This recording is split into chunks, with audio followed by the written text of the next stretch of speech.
I've seen a lot of people talking about double action versus single action, and I've often seen them talk about a weapon saying that it's a double action weapon when it's definitely a single action. So today we're going to take a look at a few different pistols I've brought out for show and tell. I'm going to try to give you a good demonstration and a good explanation of how this applies to revolvers, pistols, striker fired weapons. We're going to take a look at those in a minute, but first let's take a look at the basic concept of single action versus double action. It's easiest to see and understand on a revolver, so we'll start here. When I pull the trigger, two actions take place. The first action is the hammer is drawn back. The second action, the hammer drops and the gun does its thing. So, double action. Action 1, action 2. Now, most revolvers that have an exposed hammer can be drawn back and fired in single action mode. So when I pull the trigger, a single action happens. Bang. Okay, let's move on. Now we have a semi-automatic pistol, Ruger P89. Now, notice the hammer is drawn back. So when I pull the trigger, a single action will happen. Bang. Now this weapon, and some of them similar, the SIGs, FMPs, those kind of weapons will have a hammer drop. This also does, or a decocker. So I can pull this, and without pulling the trigger, the hammer can be dropped and return back to double action mode. So here we go. We pull the trigger, double action. Two actions happen. One, hammer draws back. Two, gun goes off. Okay? So this is really easy to see and understand when you have a hammer to look at. Okay? Next we're going to look at a single action only weapon like a 1911. So, notice the hammer is drawn back. When I pull the trigger, a single action happens, the hammer drops, and bang.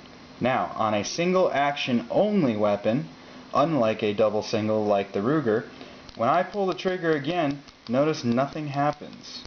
The hammer does not get drawn back, nothing happens, because this is a single action only.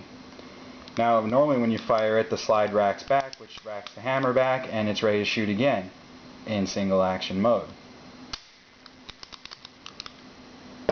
Take a look back at the Ruger one more time.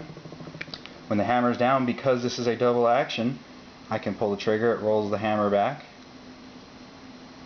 and fires. Okay? Next, we're going to take a look at another single action only. Now, since this is a striker fired weapon, you don't really get a hammer to look at. This is an XD service 4-inch. Now, since we don't have a hammer to look at, the XD does have a striker indicator. See that little bump sticking out the back there? That's as good as showing the hammer is drawn back, even though this is, in this case, a striker. It is cocked and ready to fire. So, when I pull the trigger, watch what happens. Bang. Now, because this is single action only, I cannot pull the trigger again. It will not fire until the slide is racked, which happens when you fire, and here we go. It's cocked and ready to fire again. Single action only. Just like the 1911. Okay? We'll move on to this is a Smith & Wesson SW99. And this gun is a little unique because it is a striker fired weapon. You can see the back of the striker here. And this is a double single action weapon, very similar to the Ruger. Right now it's cocked, you can see that it's drawn back. When I pull the trigger, a single action happens, it goes bang. Now, if you watch carefully, since it's been fired, or would have been fired, if I draw the trigger back, watch what happens to the striker. Let's see if I can get this in the camera. Here it comes. See the striker there, the little red thing? This is the same as the hammer drawing back. And I pull the trigger, it goes bang.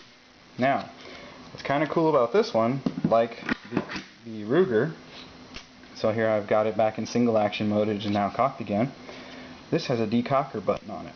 kind of like flipping the switch on the Ruger or hammer drop on a SIG. When I press this, it drops the striker, but it does not fire the weapon. If you had a bullet in the chamber, it would not fire the bullet. But here again, I can pull the trigger and watch the striker come back. There it is. And here it goes. Bang. So this is a double single action. Lastly, we're going to take a look at something kind of in between. This is the excellent PF9 from Kel-Tec. Now, if you've got a LCP, LC9, or the P3AT by Kel-Tec, they're all going to be the same.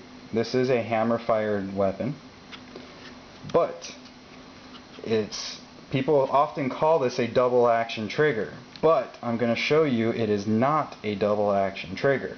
It's not a single action trigger. It's kind of something in between. So you can see the hammer right there. It's half cocked here. What do I mean by half cocked? Well, we'll see the hammer here. I will pull the trigger and you can see the hammer draw back. The hammer draws back and I pull the trigger all the way through and I get a boom. The hammer drops, but notice you can't see the hammer anymore because now the hammer is down. If this were a double action weapon, I could pull it again and we would shoot. Guess what? It doesn't shoot again. In order to make this weapon shoot again, you need to have it rack the slide, or the ammunition when you fire it would rack the slide. And notice there's our hammer half cocked and waiting to fire again. So this is not a double action. It's not a single action. Somewhere in between. Bang. And again, you can't fire it in again. So this is kind of like a Glock does it. A Glock uses a sort of half-cocked striker. It's not drawn all the way back ready to fire like our XD or the other weapons I showed you. It's not like this where it's ready to fire, and the striker is not all the way down on something like a Glock. It is half-cocked, very similar to the way the Kel-Tec does it, or the P3AT, or if you have an LCP or a LC9, they do it the same way. So hopefully this has made some sense to you guys. Hopefully you guys understand what I'm trying to talk about here. Let's take a look at these all.